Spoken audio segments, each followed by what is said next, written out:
Hey guys, Ben Labadie here again, third time today, and I'm with Ryan Jackson, Ward 6 candidate for Chatham-Kent. So Ryan, thanks for coming on, my friend. No problem, thank you. And this is your first time running for municipal politics? Yes, first time running for any political activity whatsoever. I'm 31 years old, born and raised in Chatham. I lived in Tilbury for a short period, London for a short period of time. Attended college there for police foundations. Came back, met my wife Lacey, which is right there. Hi Lacey. And we have three kids now. I'm married 8 years, and I work in Tilbury as a factory worker in an automotive paint facility. Cool stuff. Okay, so if you guys didn't know, we are officially Hi, Mom. live with Ben. So hey guys, you guys know how this works. Throw your comments in there, share your opinions, and yeah, we want to hear from you. If you have questions for Ryan, let us know, and we'll be able to answer them, or he'll be able to answer them, and I'll of course share my opinions as I usually do. So what made you really want to run for council? So I was looking at our current council, and I noticed that the older generation males in particular are very well represented, and the females, well, they're underrepresented, and the youth is not represented at all. People were looking for a leader, somebody that they can count on to do the job properly and represent them. And some of my friends have asked me to consider running, so I did. Started learning a lot about politics and municipal politics in particular. So this is all fresh to me, brand new.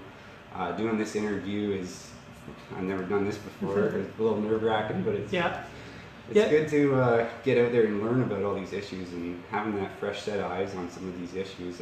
It's been a great experience so far. So awesome.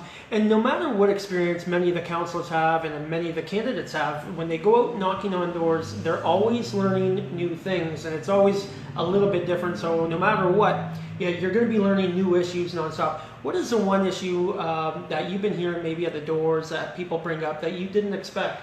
So yeah, the size of council was one somebody brought up. Size of council and ward restructuring, and it was I know that it's been mentioned a few times, but I didn't really expect those questions at the door from to me, anyways. And so what I thought about it was the size of council is something that we could look at. We do have a very large size, 17. 17, yep. Comparison to other communities, and the ward restructuring is also something I'd be open to looking into as if it would be feasible to do that, and if it would work better, I'd definitely be up for it. So awesome. Well, let's say hi to some people. We got Christina, we got Dylan, Jenny Jackson, Jonathan North. Let's see here. We paused the broadcast by accident there. So, yeah. Hey guys, ask questions. Share this. And we got Craig McNeil. He is very persistent. If you've been watching anything, Craig's all about the reducing plastic in municipal water. And Craig, you've seen it earlier using these mugs, not plastic. You support municipal tap water. And what are your thoughts on plastic and reducing the plastic in the community and wasteful plastic? So yeah, I support municipal tap water. Obviously, we need to have that available for everybody. The plastic water bottles in particular, I do buy them. I'm a road hockey player, and it's very convenient to use. But I always do make sure that they go in a recycling bin. I put them in the back of my vehicle, and I put them into a recycling bin. As far as, sorry, what was the third question? Third question is, how could we possibly reduce, plastic waste like straws, or in restaurants when they have plastic takeout containers and stuff like that? So yeah, just reuse your items. I do that sometimes with the water bottles. I tend to have a couple laying around. I'll fill them with tap water and reuse. So definitely all the 3 R's: reduce, reuse, recycle. And another thing he usually asks is, Craig, I can't really see the whole thing right now because it's a bigger one, but would you ever create a bylaw or be a part of looking at bylaws to reduce plastic in the community?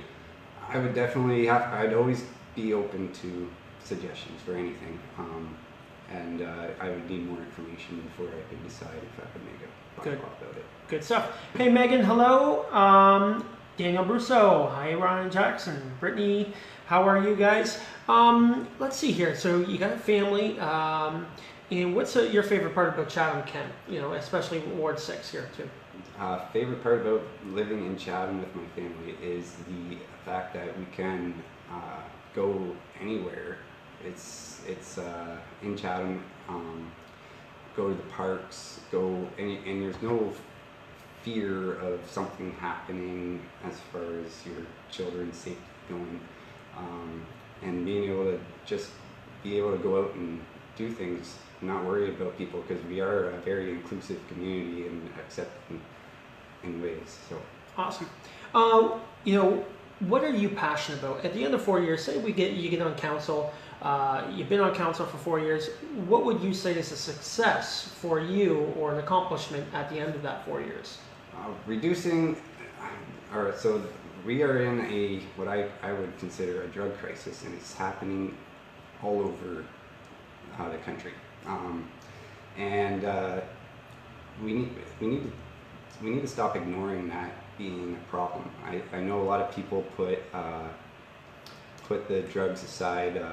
You see somebody on the side of the road that's obviously under the influence of drugs, and some people are mocking them or making fun of them, and they seriously have a problem. They have an addiction, and we need, as a municipal council, we need to start addressing these issues and get these people the help they need. I believe this country was Denmark that I was reading up on a way of how they handled their drug crisis, and it significantly reduced the addictions in that country.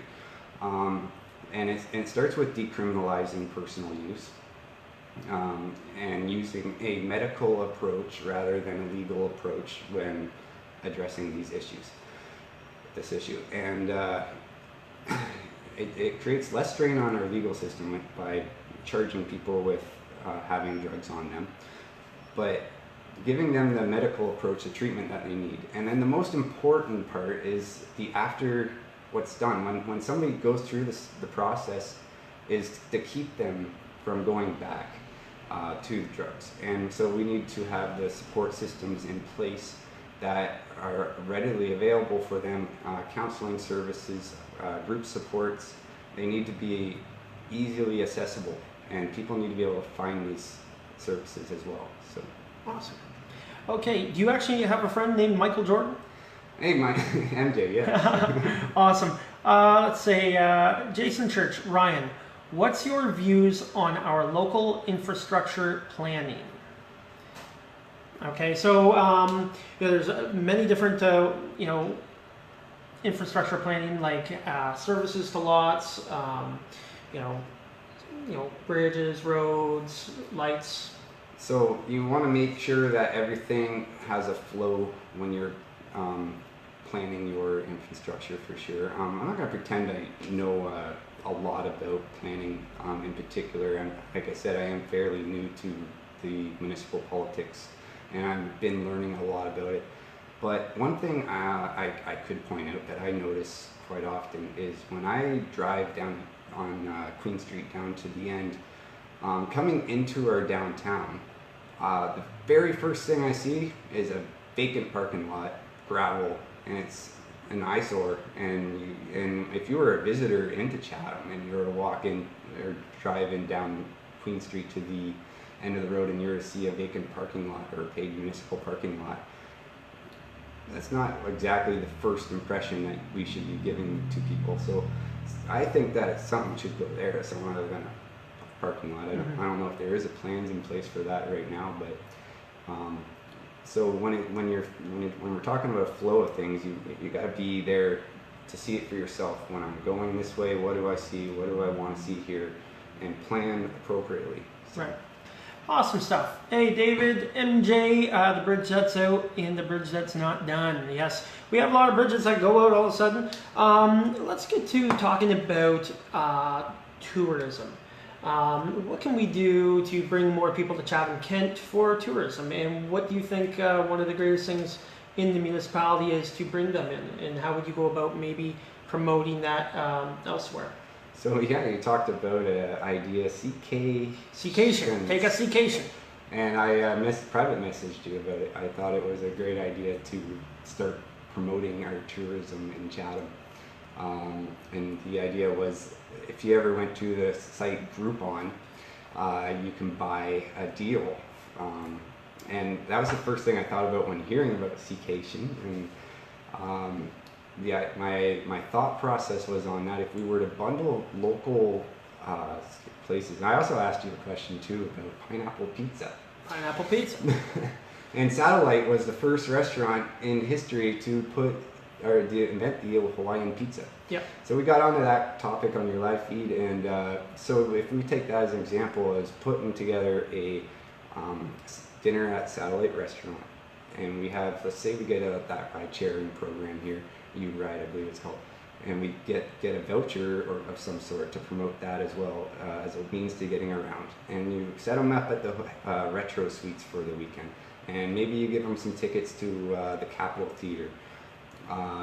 Then we have that package, and we promote that online, and we can promote our tourism to Chatham by people purchasing these packages coming in. That's just one of my ideas about it, anyways. Yeah.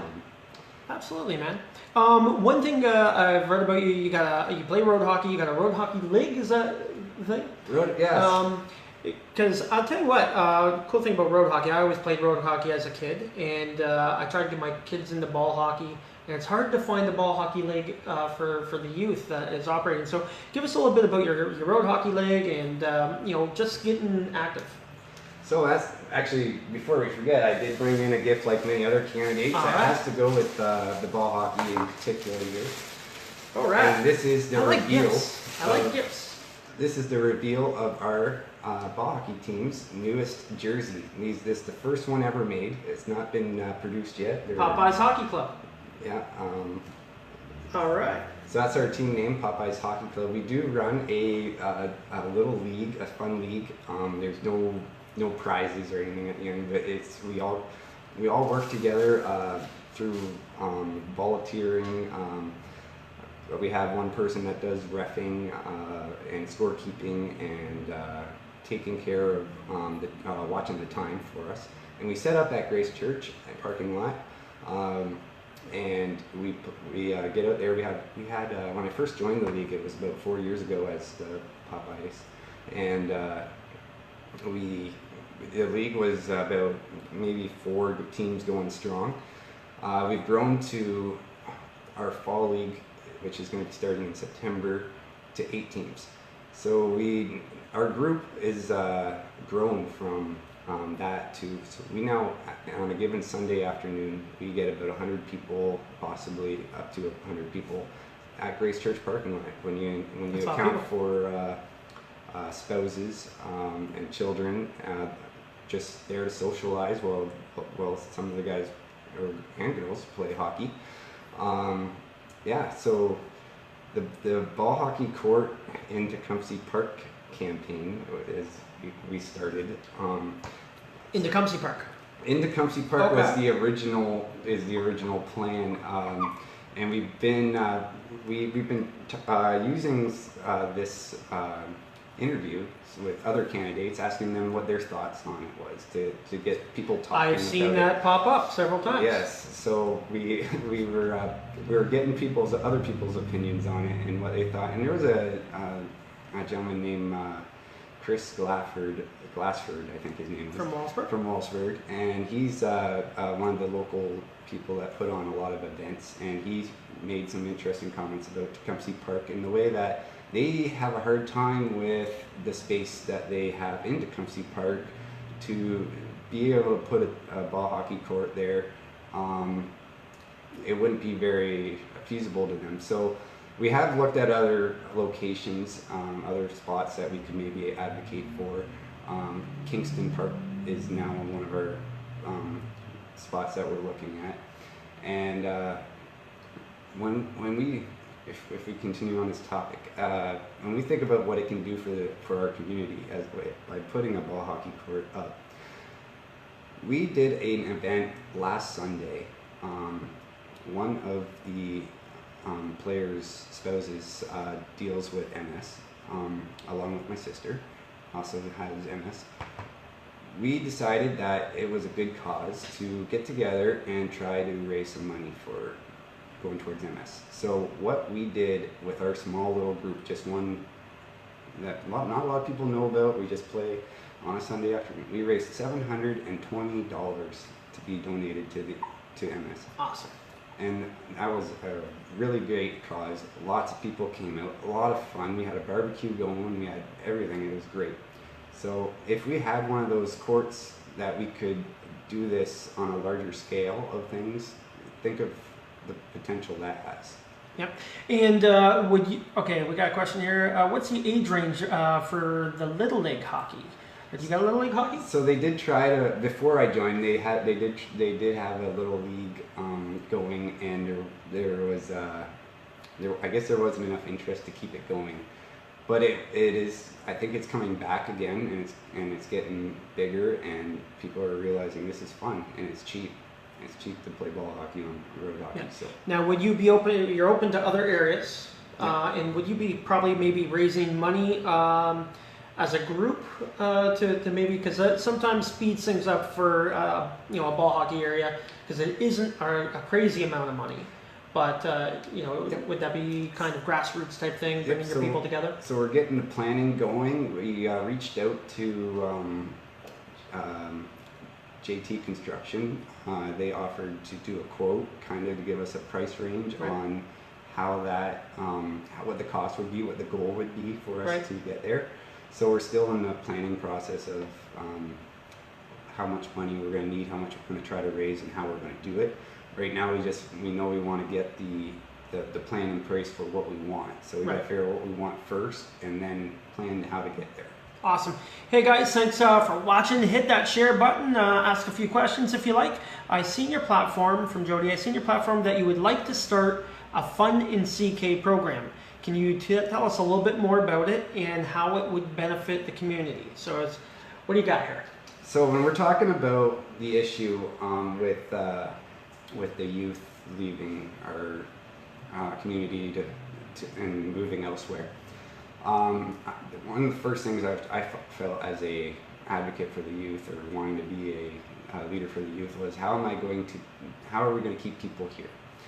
And one of the early ideas that I had, and it's probably one of my first ideas, was the Fun in CK program. And it would be a municipal program where the idea behind it is to help people in Chatham, that live in Chatham, the ones that are here, be able to start up a recreational type business. And it's geared towards recreational business.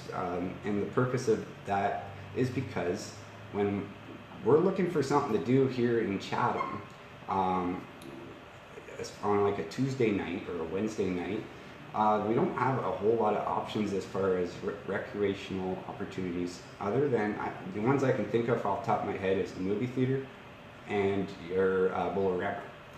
And I think there was an escape room that was opened up downtown too. Other than that, I really can't think of any recreational type businesses in our area. So I thought, what's an incentive to do that? And by giving the people that live in Chatham the opportunity to, or the resources needed.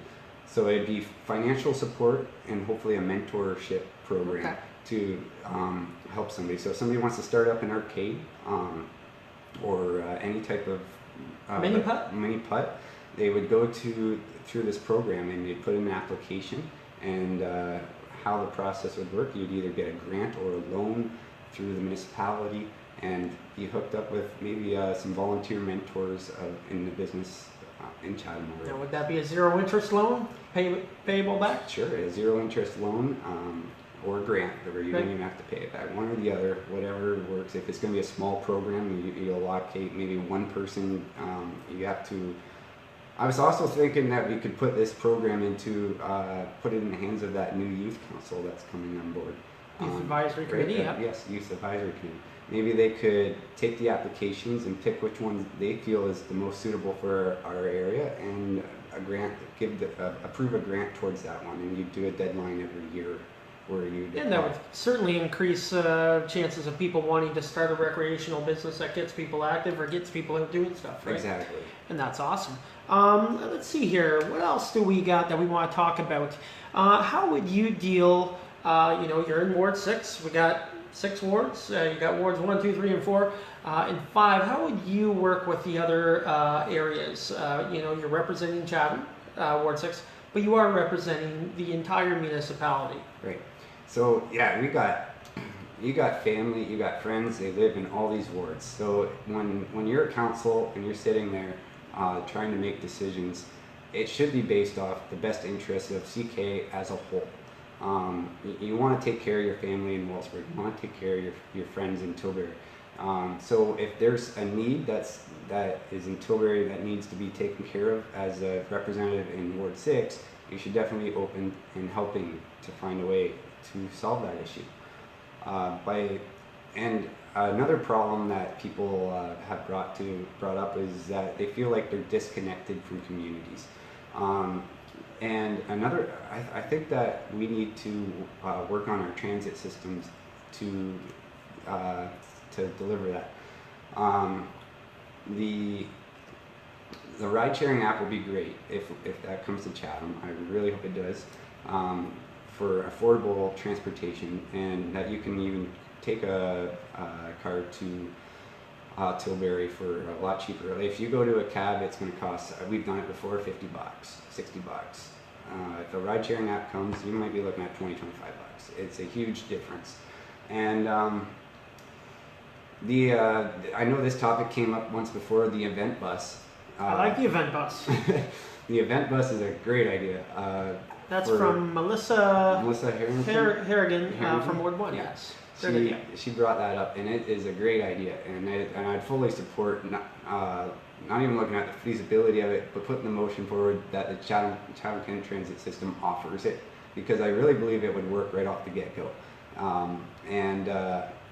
Because I know from... And that's a bus that goes from, area to events. So if there's Cherry Fest, or there's Wambo, or there's Retro Fest, it would take people from other areas of Chatham Kent. Yeah, even Thrashing Fest in Thamesville, or, there's so many opportunities there. Because I know being, with our group, as a young group here, one problem going to these events is we don't have transportation. We don't have cars yet. We don't, to go to these things, and so if that event bus was offered to them, they would definitely be going out to these events, Wambo and Wellsburg. There's so many.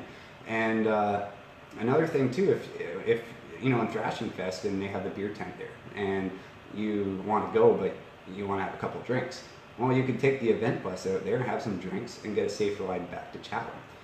Now we're talking. This is a good idea. And so the event bus is definitely one that I would support for sure. How would you deal with the drug crisis in town since meth, crack, and etc. is getting bad? How would you deal? Hey, Jonathan, we did discuss a little bit about the drug problem earlier. Do you want to touch on that, or do you just kind of say, because we did cover it at the beginning? Do you want them to just go back, or do you want to touch on it again? Or? So again, a more medical approach towards dealing with rather than the legal approach, and decriminalizing, and the aftercare is the important part. Is when somebody does get clean, that they have the services available to stay clean. Awesome.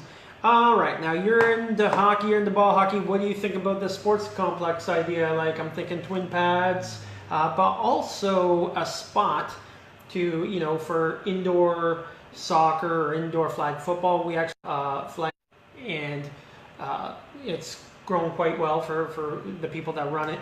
What do you think of that kind of idea? Yes, twin pad arena in Chatham would be awesome. Maybe with a hockey court outside. Maybe with a ball hockey court, outside, right? But yes, that would be great. The things I would be concerned about is where's the money coming from, and if it's going to be funded properly, and where's it going to be, because that's the question. And I heard the Navistar site, and a lot of people shoot it down very quickly. They say it's going to cost too much money to fix it. We don't know how much it's going to cost to fix it or make it available. And that's just a big piece of land sitting here in Chatham, again, when we go back to the planning question, sitting there vacant, and it's an eyesore sometimes. If we could use that location and it doesn't cost very much to clean up, and then build the twin pad arena, that would be a huge benefit to our community. Absolutely. Scott, Ben, stop changing the color of your mug. It's distracting. Scott, you were distracting me in the last session there when you were against my sports complex idea there. So, sorry, my friend. We went blue this time. But thank you for participating. Let's go here. Hi, Sue. Hi, Nick. Now, so we got the sports complex. What about, okay, we have the rail line. And you've probably heard me talk about the Great Ontario Marathon Trail. What do you think about options there? Would you make it, or would you consider making that a trail? Would you want to sell everything, get money back, just sell the rail line itself and the gravel and stuff like that? Yep, so we got a rail line that's sitting there again doing nothing. A lot of stuff doing nothing. Seems to be a very common topic here in Chatham. So yes, I consider turning it into a trail, turning it into a snowmobile trail, a bike trail, a marathon trail, whatever it may be. Yep. I think this is another opportunity for ideas, and let's get people talking about it, and I think we've been talking about it. I keep on bringing it up. Let's get some more ideas. Let's hear them all. I have a good friend of mine who gave me his idea, and I thought it was a great idea too. What is it? So he'd take a portion of the railroad tracks, let's say from behind the Black Bridge down, and he would like to get some empty train cars and open up a paintball facility. You'd play capture the flag. You'd have, and it'd be a train yard type map. So yeah, there's plenty of cool ideas. Yeah, there's lots of ideas, and they're all people are talking about them, and we just gotta keep talking. And when the time is right, and we figure out what we're doing, we'll hopefully have the best idea and implement it. And hopefully that is a Great Ontario Marathon Trail. That's a great idea. Well, sports complexes and a running trail are great ideas. What kind of ideas might you have for citizens who aren't sports oriented? So, all right. one of the ideas that I found was a big problem, and that was when the mall in Chatham did not offer elevator service, and a lot of people with children and big buggies, just the disabled people, they couldn't get up to the second floor. So I don't know. One of the ideas that I had was if it's even possible, I'd have to learn a little more about bylaws, but was to implement a bylaw for major shopping centers that would be required to have a running elevator. That way, everybody, you're not excluding people from going to the second floor to shop or whatever. And another idea that I would like to revisit is the crossing guards. Crossing guards, I think, was when they were looking at it, I was completely against getting rid of crossing guards. I did not agree with it. And when they were looking at it, I think they weren't looking at it on a large scale picture, just a way to save money. Crossing guards do more than make sure your children get across the street safely. They also are a deterrent to bullying. You have an adult at the crossing guard, and if your child is a victim of bullying, that crossing guard is an authority figure in front of the bullies. So there's other reasons to consider when we have crossing guards throughout the municipality, making sure that the kids get across the street safely. And I'd like to revisit the idea of bringing it back, whether it be a volunteer service, whether it be high school students that get done earlier from school being able to do it. I would like to revisit the crossing guards. Awesome.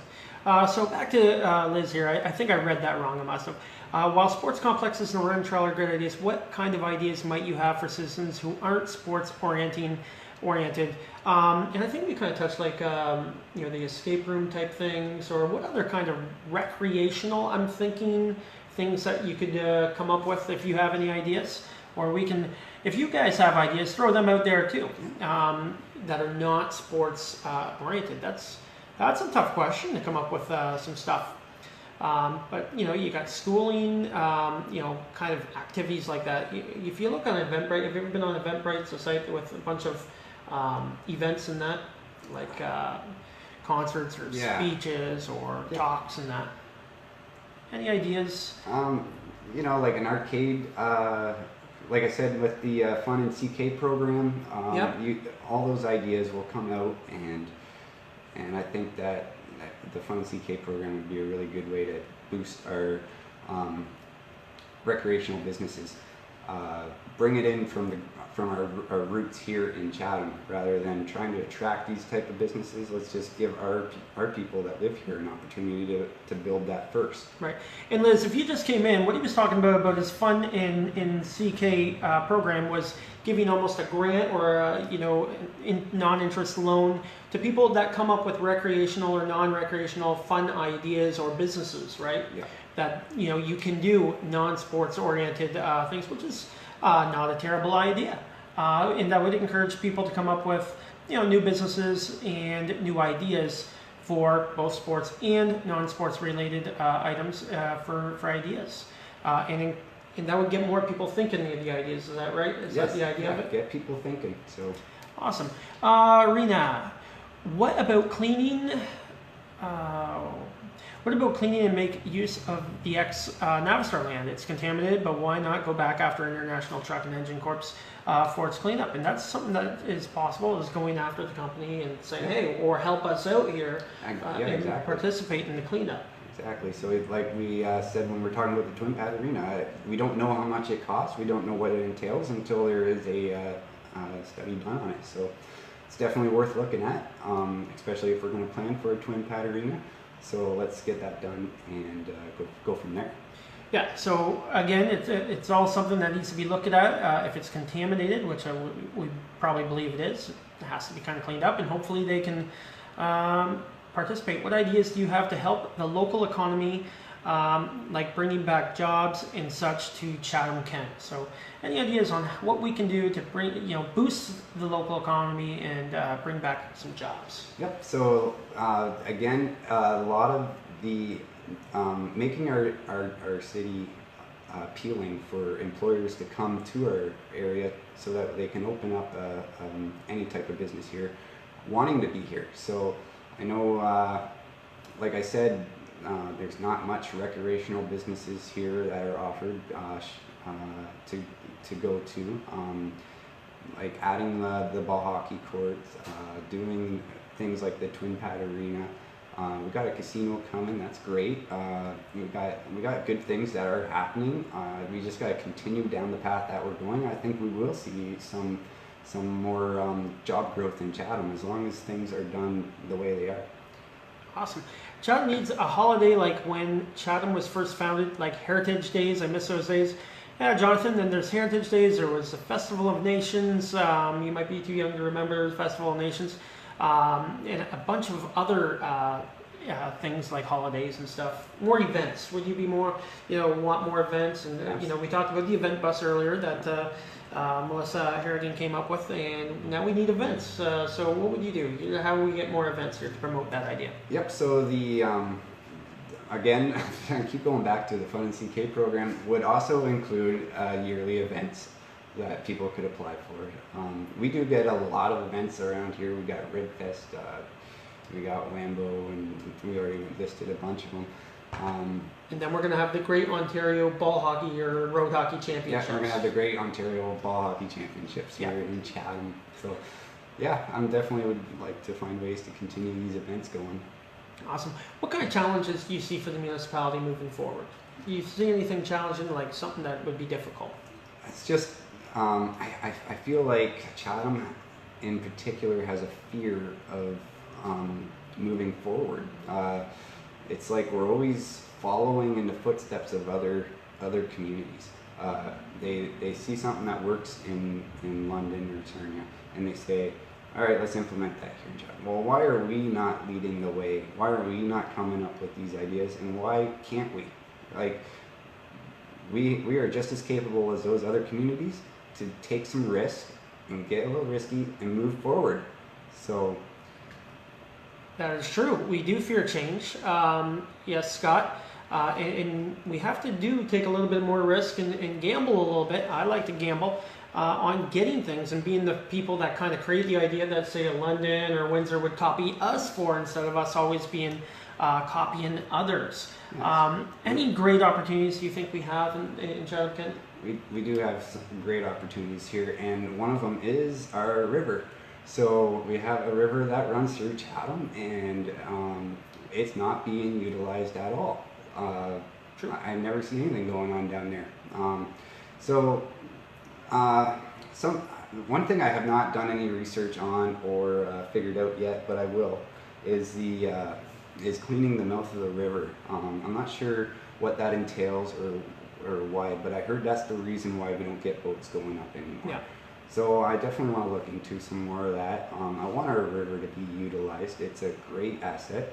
And another thing that I would like to do for that is in Tecumseh Park, make sure we have an easy access down to the river's edge to the docks to allow for fishing.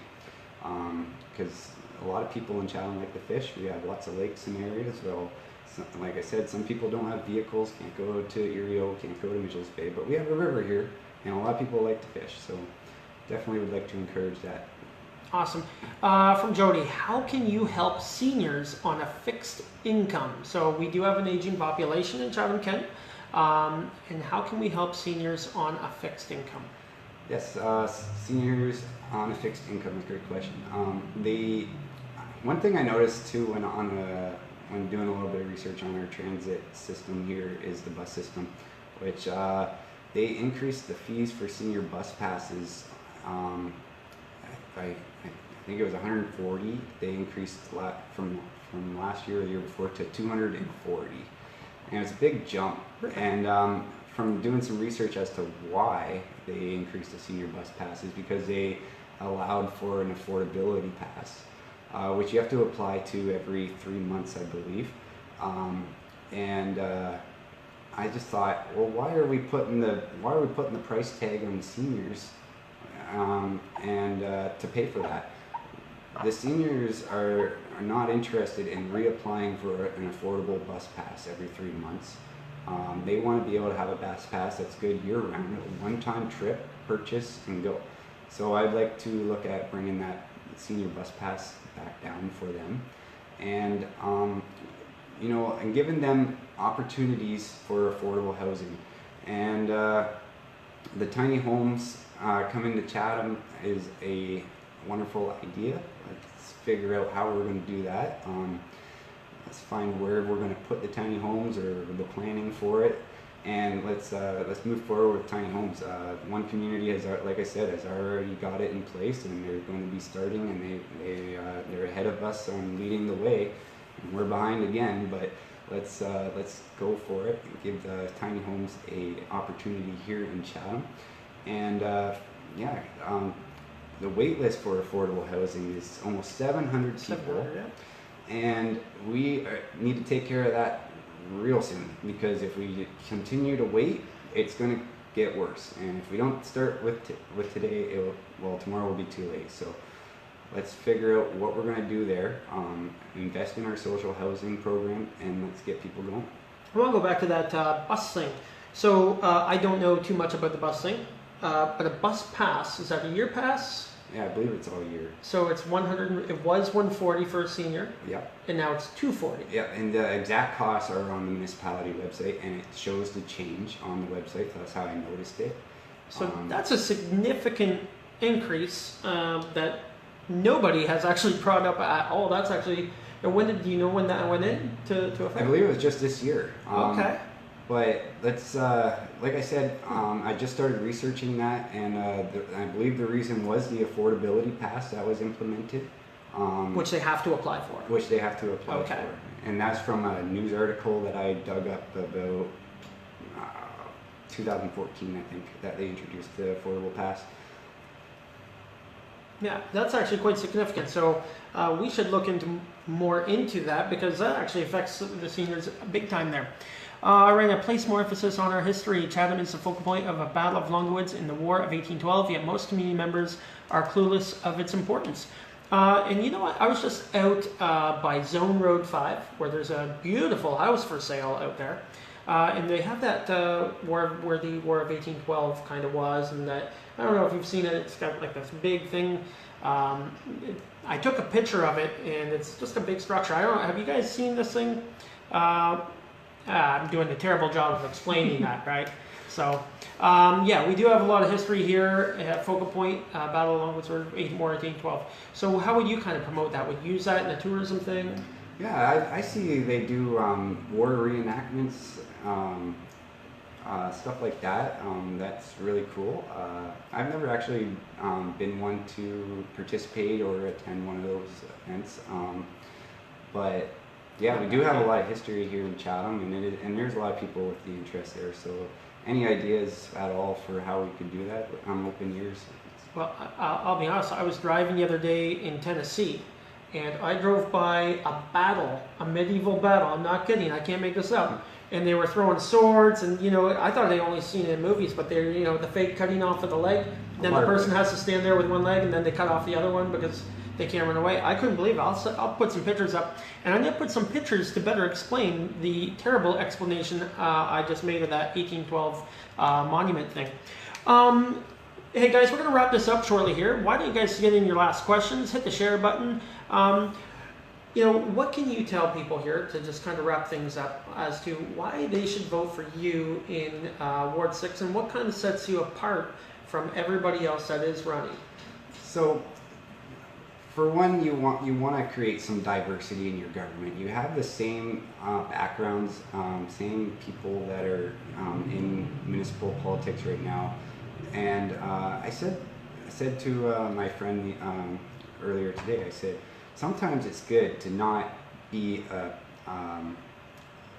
politically knowledgeable going into something. This is all brand new to me. So, like I said to her, I said, you get stuck on one of your puzzles on your phone, and you sit there for a half hour, and you can't figure it out. So you pass it to your friend beside you, and they take a look at it. Oh, there's the answer right there, because they have not seen the problem before. They don't know what it's about. So creating some diversity in government gives you different backgrounds, different knowledges, different experiences in life. I'm an example of how the system can work. I started here when I came back from London, and I got married to my wife Lacey. I was on welfare. I was living in a geared income housing, and I worked hard to find a job, to get employed, and I worked hard I wanted to make the best life I can for my family. So going through, I worked in the factories, I did a lot of temporary employment, I got full-time employment now. I applied for the home ownership program that's offered through our municipality, which gave the down payment to my house, and we were able to afford to buy a house. So now, not only did I go from the bottom, basically the welfare geared income housing, I worked and accomplished some of the life goals towards a better life for our family. We own our house now, and I know and understand the system, that how you have to get there. So I can definitely help people along the way. I have some ideas that I think will definitely help our community. So yeah, I really hope you consider voting for me on your ballot. Awesome. And the home ownership program, that's an amazing program. How hard was that to go through? It wasn't hard at all, actually. I was surprised.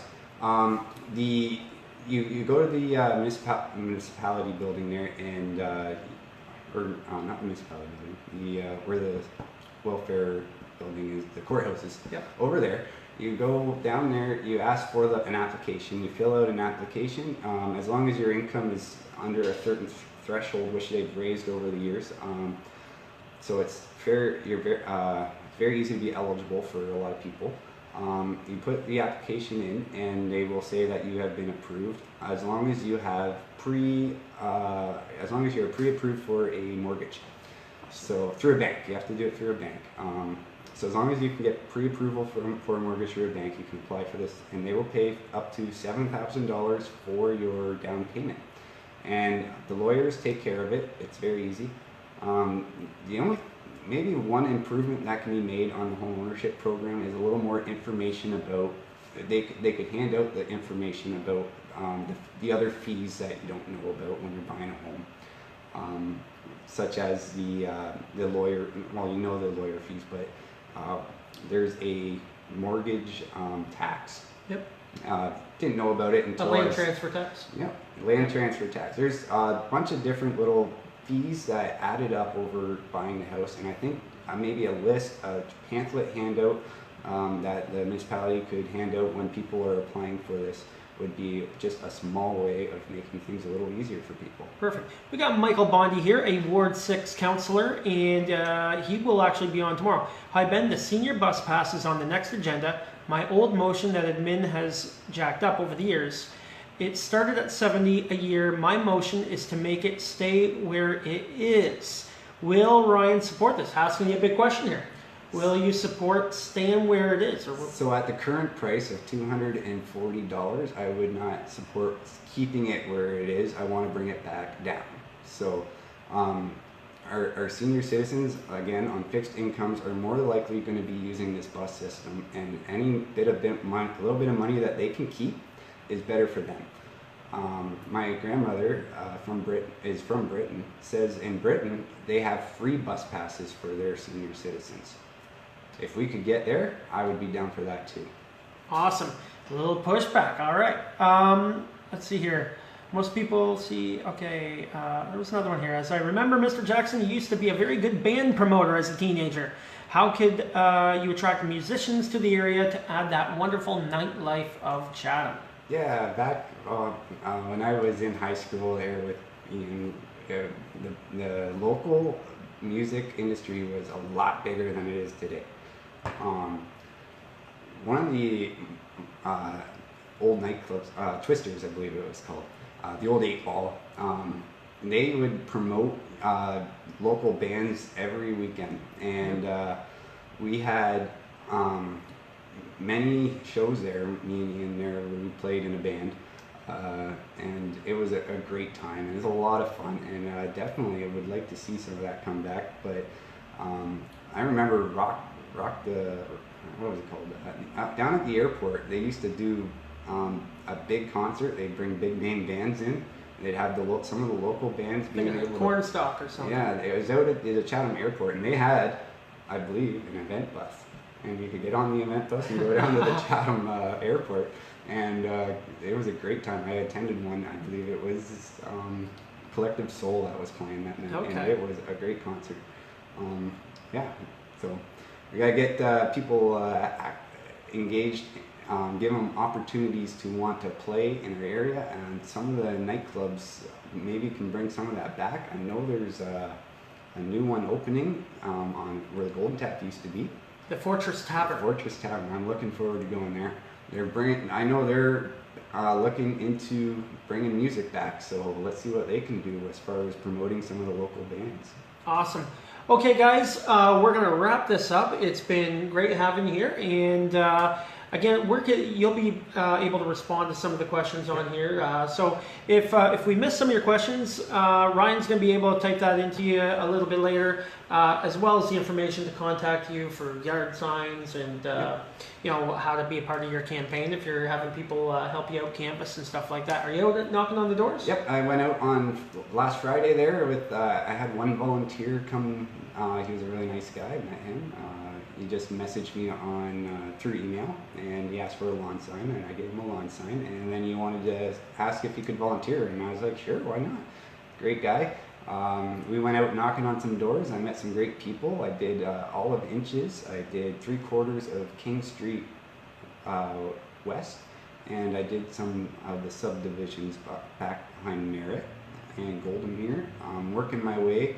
I will be coming around as much as possible in the future, so look forward to meeting everybody. Awesome. Okay, guys, if you want to help Ryan out, hit that share button. If you're on the replay, don't be scared to ask questions. And also, I had Henry Savek on earlier at 4 p.m. And who did I have just before? Joey Seipels from Ward 4 was on at 6. So be sure to go back and watch them. Again, hit the share button for Ryan here to help him out. And I will see you guys tomorrow. My coffee cup is out of coffee. We're out.